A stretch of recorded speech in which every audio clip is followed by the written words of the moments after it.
Hello, everybody. Welcome to Resilience plus Rise, the podcast where we transform adversities into triumph and illuminate the extraordinary potential within us. I'm your host, Thomas Scaria, a resilience coach, a ultra marathoner, and a firm believer in your next most powerful chapter. This podcast is a companion to my upcoming book, Resilience plus Rise 26.2 Transformative Miles to Unleash Your Marathon of Life Mindset, coming early 2025.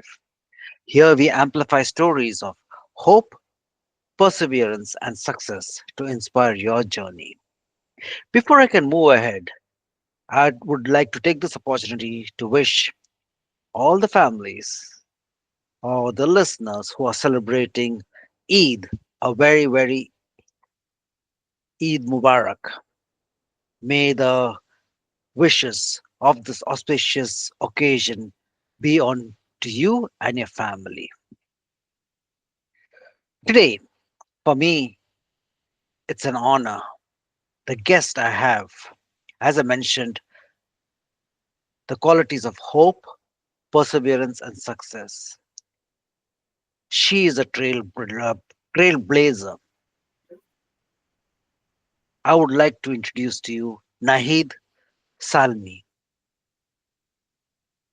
When we talk about Nahid, the name itself in Arabic it means the morning star. After knowing about her, I realized how profound her name is to the work that she's doing. She is from Afghanistan, a space wherein the challenge of education and empowering women is a big challenge. But she has taken on to herself to get through it.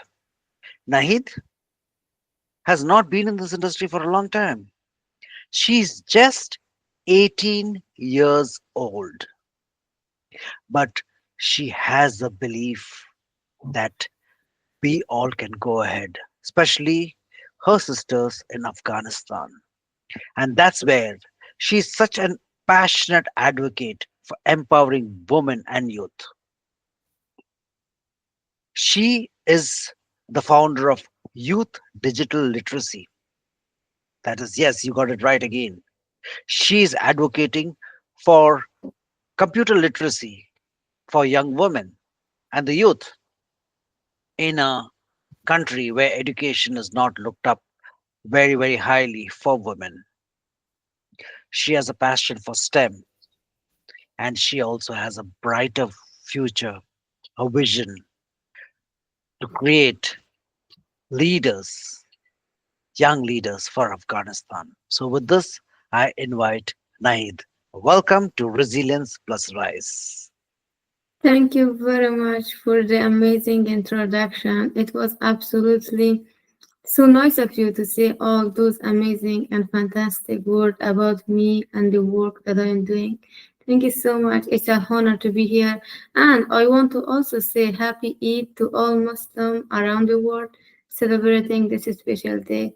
I hope that all of them be happy, healthy, and have an amazing Eid celebration.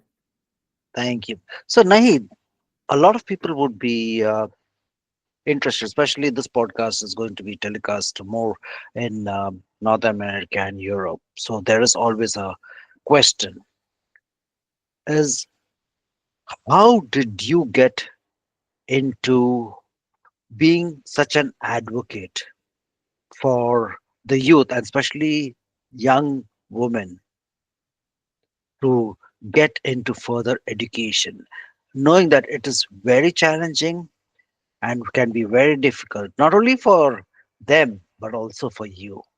Mm. Yes, this is actually a very nice question. Like the idea of being an advocate for women was not something that born within me when Afghanistan government collapsed. It was a passion since I was very young. It's like we said that Afghanistan government collapsed in 2021, but before that, we had generation previous to that Afghan women who had to like sacrifice their right to study, their right to go to school, just because they were women, they were Afghan women. So I had this fear within me, honestly, from a very young age, that what if I be one of those women? Like I don't want my right to be taken away from me just because of my gender. That was beyond like that was a passion for me to advocate for these women from a very young age. And when Afghanistan government changed, it doesn't change. Actually, it collapsed.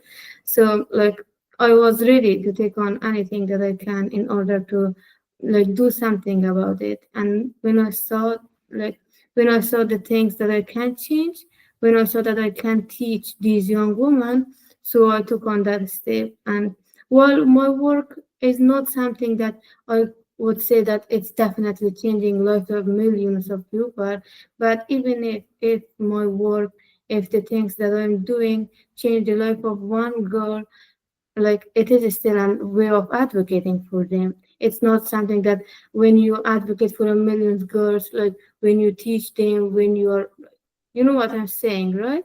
Like even if I teach one girl, even if I teach my sister, still that's a way of advocacy for me. Like I won't hesitate to do that because I believe in the power of woman, and every woman matters. Like we should consider the light of all women.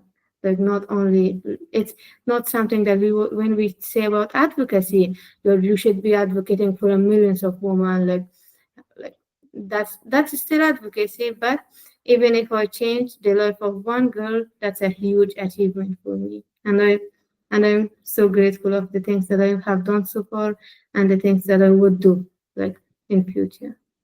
Wow. Actually, that also goes as per my basic philosophy is that even if one person gets through this podcast and they can learn or they can be inspired to get to the next level, I'm happy because, yes, it's still the power of one, and one Yes. can be generations further.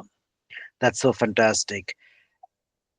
Here, I get back to another question is that in 2020 and 2021, where the government collapsed, they restructured the entire concept of education itself. Yes. And you are in Afghanistan, currently in Afghanistan. And for the fact that you are comfortable, Nahid, in talking English, I have known as again as per the Western media that I have looked into, is that English is not a language which is uh, advocated or put across in a country like Afghanistan. And how did you get the control, or how are you so conversant with the language? Actually, after 2021, when I was out of school, unfortunately, I wasn't able to go to school formally.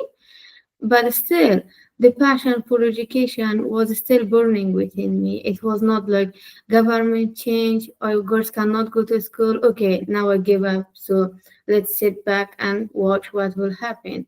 We should take on like we should take on responsibility for our own life.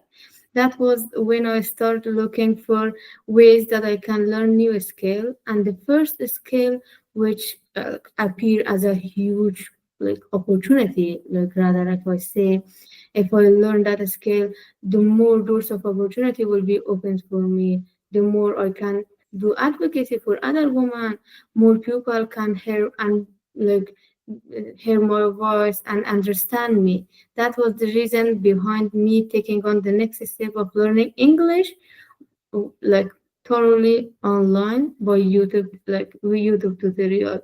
That was that was a fantastic journey itself because back at school, English was definitely a very hard and difficult subject for me. It was really hard to speak, understand English, and it is still hard. I don't say that I completely like I might understand everything, but it can be challenging to express yourself fully in another language, regardless how long you have been speaking this language.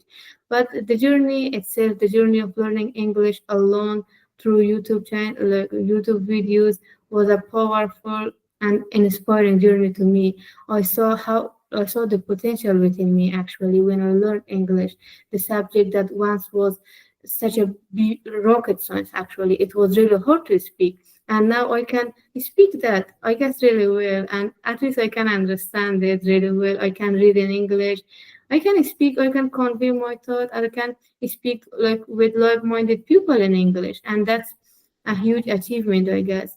And further on my journey of learning English, I pick up other languages, and the first language after English was French. French is such a beautiful language.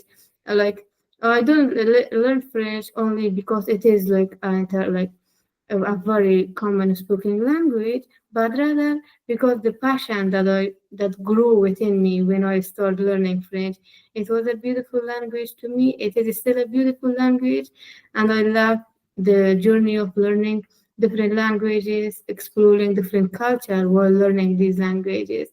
Like we know a lot about US actually in Afghanistan because it's interconnected with our not with our culture, but what they do like completely affect our the way we live in Afghanistan.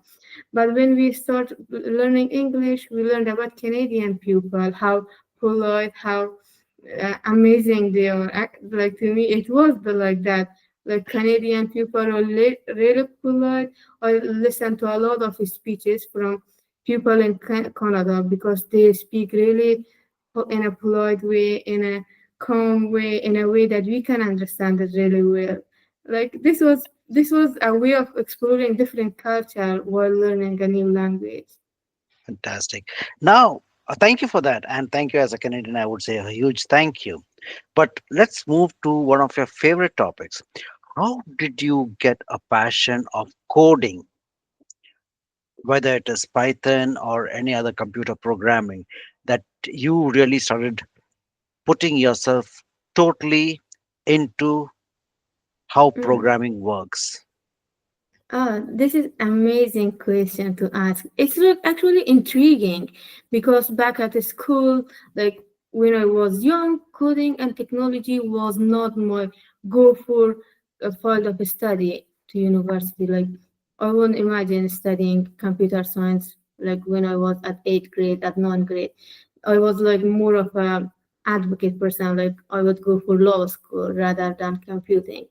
But when government changed, like the computer and software skills was the skills that we could learn it completely online. Like I don't need to have a huge lab. I don't need to have a to go to university in physically to learn computer skill. I can do it completely online through my the only thing that I need is a computer. And the same is to all other women, to not only women but also men who want to get into computer science. If they actually want to learn it, they can do it using only a computer. And that was my idea. When I have a computer, this is enough for me to learn everything regarding to computer science, regarding to computing. And I teach computer science because of that reason.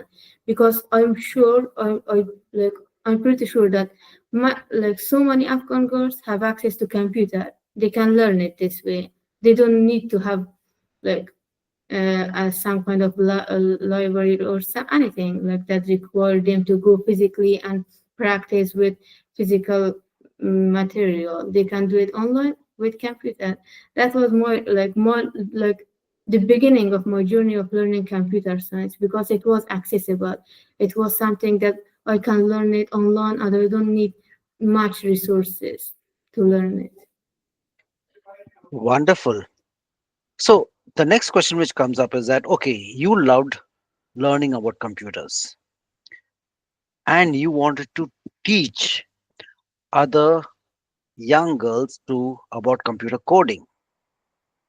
But in a country where education for women is not one of the top priorities, How did you convince, whether it is your family or your friends, that, hey, listen, I can teach you computers?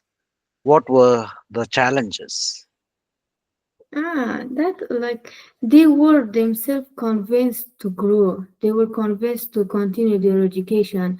That was why they were seeking for the ways to improve their learning, like their skills, their computing skills. Like they reach out to us that we want to participate in your classes. That's like I don't ask my student, please participate in my classes, but rather they apply in my classes. They submit the Google form that we create for each classes that we launch, and they show lots of appreciation and passion for participating. Like I don't know what exactly people think about Afghan girls outside of Afghanistan, but they are really ambitious people, like beyond ambitious. They want to learn regardless how much difficulties, challenges they have ahead of them. Like it can be challenges within their family, which we have, all of us. Okay, you only have to be an Afghan, regardless you are rich, poor, or like you are politic or like doctor or anything.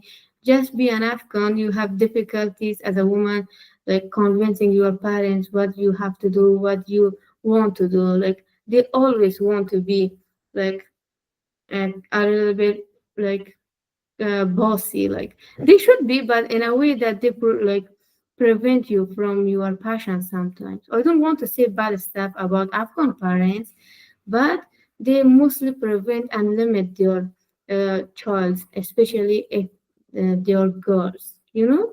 But Hmm. these young women, these Afghan girls, are really committed to their education, that they are seeking ways to improve their skills, especially computing skills. To me, my parents were actually really supportive of my journey of learning computer, learning English, and I'm so grateful of it. They did everything and they are still doing anything in their power to make education more accessible to me, which I'm really grateful of. But that's not the same with everyone else in Afghanistan, with so many other Afghan girls back in Afghanistan. Like, it's sad, it's disheartening to say, but after Afghanistan government collapsed, many of my friends got married before they even begin their like adulthood, before being an like logic adult, like before entering the age of 18, they were already married off to people that they won't even be able like willing to talk with. But like we can say that was forced marriage, which is really disappointing, sad, but that's the reality of so many Afghan girls. That like I wish we could do something about it. I still wish that we could change the life of many other Afghan girls, but these lives have already been demolished, if we say first thing, yeah. I do not say the word demolish because there is always a chance at Mm, any point of time in your life you can still continue to do what you're doing. And on the last point, what you mentioned is that what can we do? Nahid, I believe you are already creating a pathway for many young women. You're showing them, as your name says, the morning star. You're already showing them the light on what is possible. And that itself, for many girls, maybe some of them have taken it as a pastime, some of them are ambitious, but did not know what their future is going to be. But you're showing them a light that things are possible. And yes, that Nahid makes a lot of difference. Which comes to the next point. Again, I would directly say that if you're not comfortable answering this question, please do not answer it. So when we talk about, see, again, from what I know is from the media. I did not know mm, anything much. But when I see that, uh, especially the young women of Afghanistan, as you mentioned, immediately, even before they finish their school, they are married off. Even before they yes, reach the age of 18, they are married off. So that is the culture which I have seen on the paper or on the TV. That's what they say. So when you're doing this remarkable challenge of going against the tide, against the, I'm not even going towards the government side, but against the community in doing that? What were the challenges that you faced? Again, It if you are not comfortable saying about it, talking about it, just oh, 'cause I can move I to the can next one. I can give you a quick answer to that. Like the challenge that I faced, the challenge that I faced, and the challenge that I like envision or like I would perhaps face in future is government. The only challenge that I see is government. So, like, it's really hard, difficult, and challenging to advocate for Afghan women while still in Afghanistan. Okay, like you're risking your life in so many different ways. Some, like the government is saying that these girls are not allowed to continue their education, and you are acting against their willingness. You know, this is a huge challenge. But like we cannot like life is risky. Like we cannot continue living without taking any risk. So far, I haven't received any messages that I should prevent, I should limit, or I should completely stop working the work that I'm doing in Afghanistan. But this is something that I think can be potentially challenging because I'm doing something in their willing, like which is not their willing about. They are not open to see this kind of activity inside Afghanistan. So I don't want to go further with it because it's like it's government stuff, and I don't want to get involved. Like I want to get involved. Like don't get me wrong. I want to become a politician one day. I want to get involved in politics so badly. But now let's act it a little bit safe and don't talk about like government things. That like yeah. Thank you. And again, I salute you for that, for even telling those particular things. But when you say yes, risk is there, risk would be there for different things, but this is risk of life. Again, Mm, maybe it's the media stories what we have heard, or the cases of Malala, wherein she was shot. mm, yeah. So it is not just that you're going to lose something, maybe lose just a bed or your home. It's your life. So now here the question is not about the government or the community, but for Mm. your own self, Nahid, is that when you think about that and when you consider what you're working towards, what do you say about that? Like like what I would say about the work. Like first, It, like it, first, simple question. yeah. Are you not scared? Because I have faced so many challenges that this is not even a half of those as challenging as those challenges that I faced previously. Like I cannot tell you much, but when Afghanistan government changed, exactly on that day, I was at a school. Like you cannot imagine, nobody else can't imagine if they were not at that situation, at the situation that I was. We were basically really young. Like I was young, I guess I was young. I was at a school. I was taking midterm exam. All of a sudden, a huge of like a bunch of brutal people barging in your school with gun, with like firing, and you can imagine how horrifying that was. Like you see the challenge firsthand, you see the fear, you basically face death right away. Like a step like only one is like not one step but really close to being died, being killed by people which are like acting so brutally. So that was really horrifying to me. And the act that I'm doing now is completely online. Like I'm not like in contact with government. Like I don't want to say like I'm not, despite the fact that I'm not happy with what they are doing, but I'm not like acting against, like, how can I say that? But, you know, like, I'm not saying that Afghanistan government doing this, doing that, let's stop them, despite the fact that I'm not happy with your action. I'm only advocating for the right of Afghan women through digital literacy, and I don't feel any fear doing that. I feel proud, I feel honored, I feel inspired doing teaching and inspiring other women. I want to empower them. I want to help them. And this is the purpose of life. Okay? We cannot just sit and watch.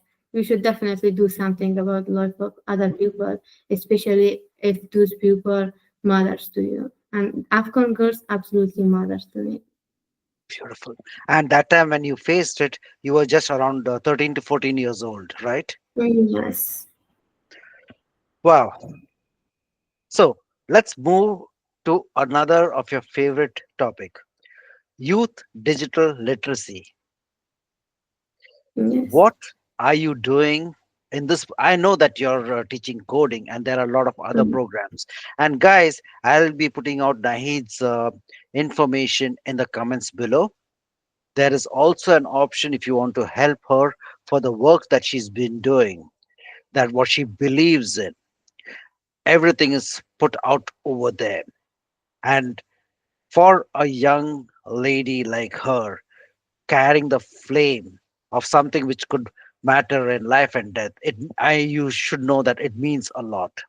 So if there's any way that you can help Nahid to make this dream more than a reality, please do help her.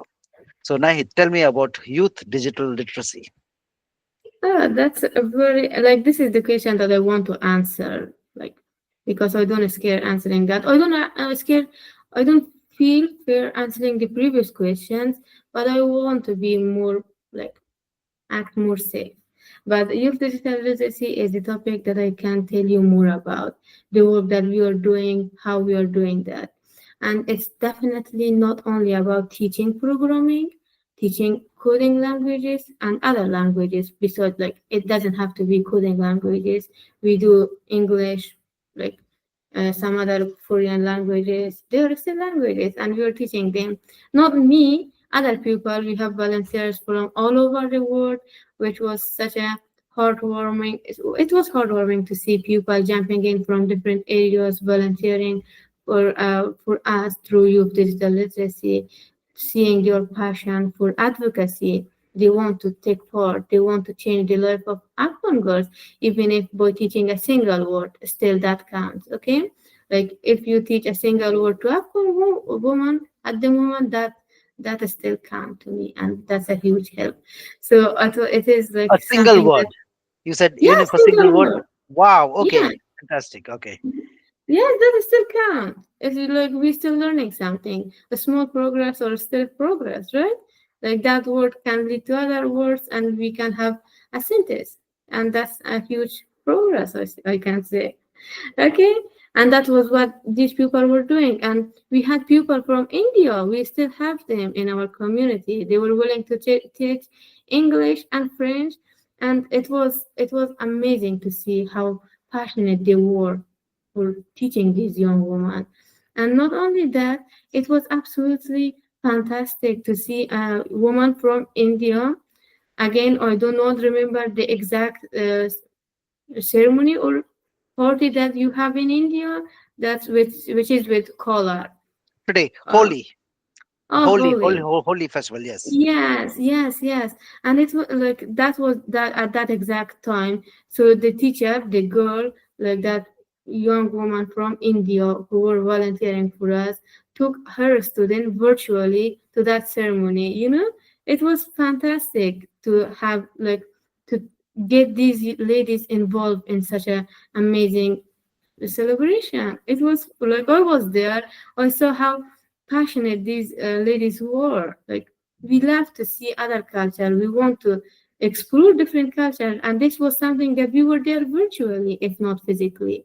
But still, we saw that we are living in a world that we are not disconnected completely. We are Hmm. connected in one way, if not another. Okay, we can be still in touch virtually online, which is still count, I guess. It still count. Like we are doing this meeting from miles away.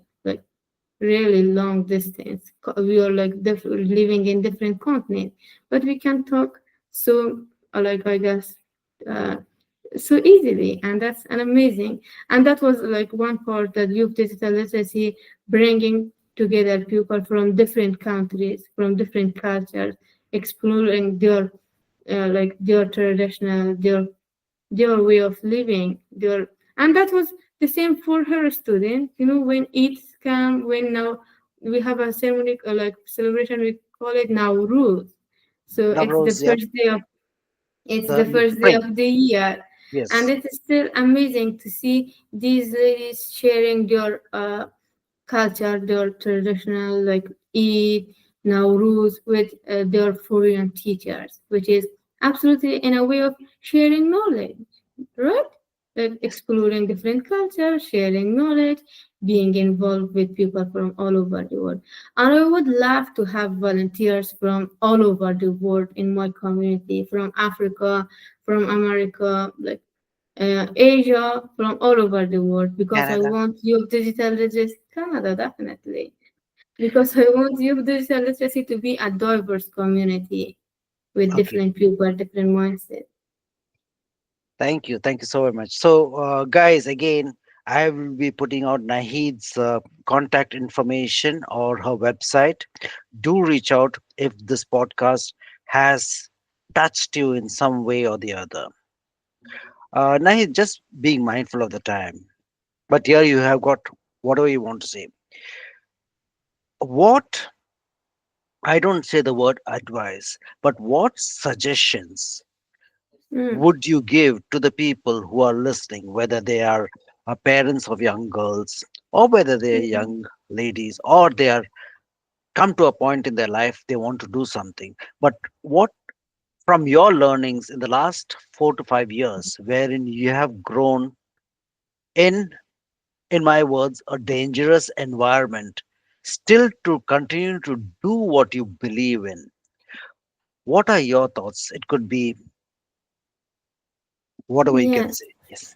Okay, actually, I want to say that if you are listening to this podcast as a young person, as a person that want to change her or his life, you can definitely do that if you be passionate about your future. Like you can do anything if you be passionate about it. If you actually want to do that. Like on the other way, on the other hand, if someone force you to do something, you can never do that, regardless how talented, how smart, how intelligent you are.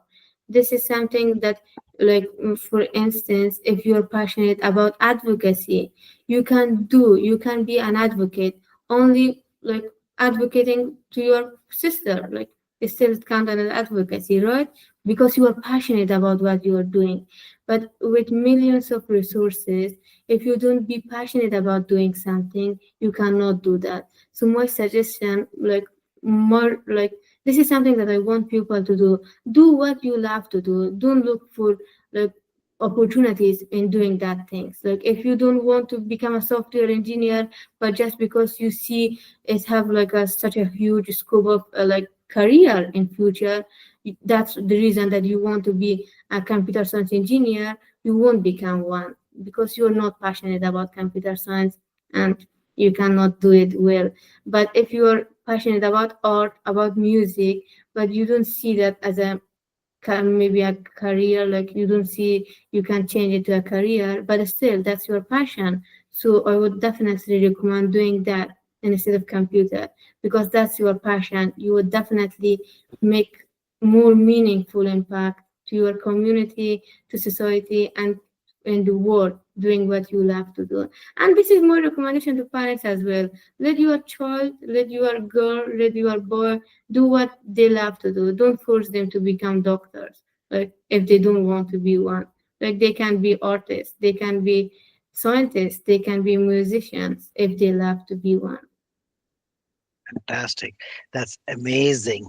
And especially when you said about music, I was thinking, isn't music banned in Afghanistan? No, No? it Okay. is. It is Yeah. basically banned, but I love music so much that I can like I listen to music a lot, like a lot because I love it. I love learning through music. Like we can learn languages through music, and I love it. I love music, so that was why I emphasized on listening to not listening to music, but becoming a musician if they want to be, because that's such a beautiful art, right? Fantastic. So, Nahid, with this, I will want to conclude. But before I can say goodbye, guys, what you just heard was Nahid's story. It was just not a conversation, it's a testament to the power of resilience, the importance of education, the potential for individuals for a positive impact in your own home, in your community, in your city, in your country, and who knows, to the world. This conversation for me has been an inspirational journey. What we saw was overcoming challenges, embracing your passion, and again, striving for a better future. So, Nahid, with this, I would say thank you so very much for your time and space. It was a beautiful conversation, and I wish you all the best. Take care. Thank you very much. It was a honor to be here. Thank you very much.